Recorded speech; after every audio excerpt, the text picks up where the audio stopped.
Hello friend, you most welcome to our channel. Today I will teach you the summary of Bihar Board English class 12.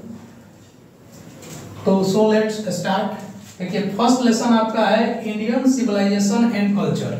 ठीक है, Indian civilisation ये आपका pros section का पहला lesson है। ठीक है, इसका आज हम लोग समरी पढ़ेंगे।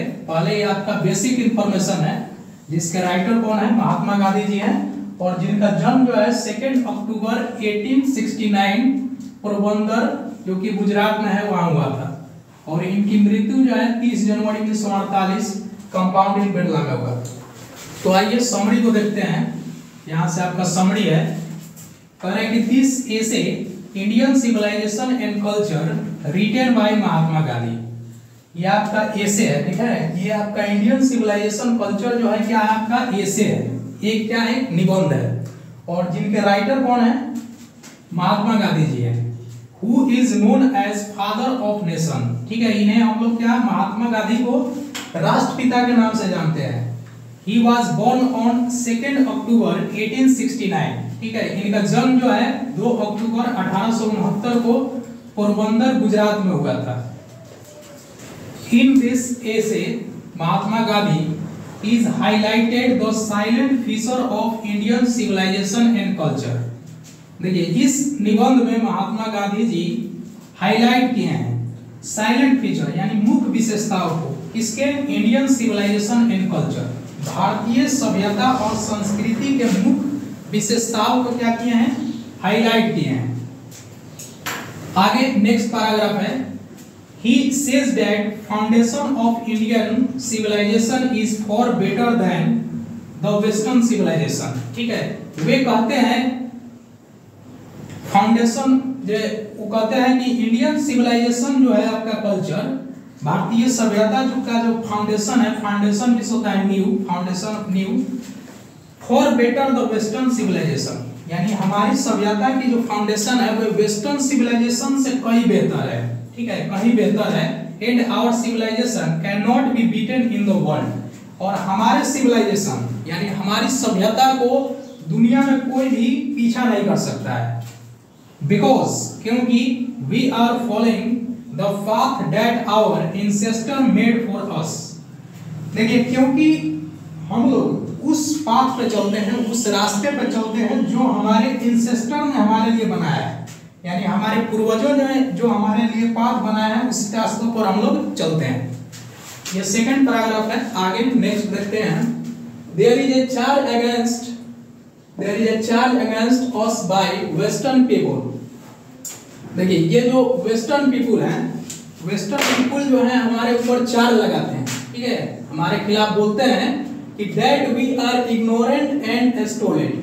ठीक है, हम लोग अज्ञानी और मंदबुद्धि हैं। ठीक है, वेस्टर्न पीपुल जो पश्चिमी सभ्यता के लोग हैं हमारे ऊपर चार्ज लगाते हैं कि हम लोग क्या है, अज्ञानी और मंदबुद्धि हैं। But Gandhi ji says that this charge our merit. लेकिन गांधी जी कहते हैं कि ये हमारे मेरिट के खिलाफ है।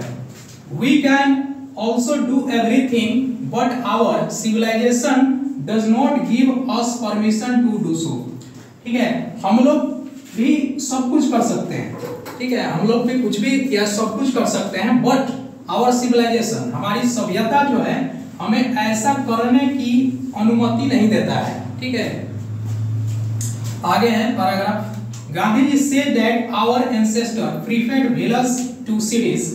देखिए गांधी जी हमारे पूर्वजों ने शहरों की अपेक्षा गांव को प्रीफर किया, गांव को पसंद किया।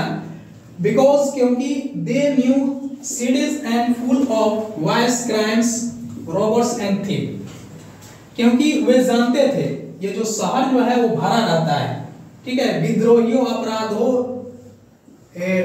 डाकुओं और चोरों। ठीक है, इन सभी से जो होता है ये शहर भरा होता है, इसलिए हमारे इंसेस्टर ने विलेज को प्रीफर किया। बट लेकिन in village people live in peace. लेकिन गांव के लोग जो होते हैं क्या होते हैं, शांति से रहते हैं, यानी गांव में क्या होता है, शांति होता है। शहरों में उतना शांति आपको नहीं मिलेगा, लेकिन गांव में जो होता है वो शांति होता है। आगे देखिए, गांधी जी सेज दैट, गांधी जी कहते हैं कि mind is a restless bird. मन जो है आपका बेचैन पंछी है। The more it get the more it want and remain unsatisfied। ठीक है, इसे जितना कुछ भी मिलता है, इसे जितना कुछ भी मिलता है फिर भी ये क्या रहता है, अनसेटिस्फाइड रहता है, असंतुष्ट रहता है। यानी गांधी जी का कहने का मतलब है कि हमारा माइंड जो है ये रेस्टलेस बर्ड है, इसे जितना कुछ मिलता है फिर भी क्या रहता है, ये अनसेटिस्फाइड होता है। So we should not indulge in our passion, इसलिए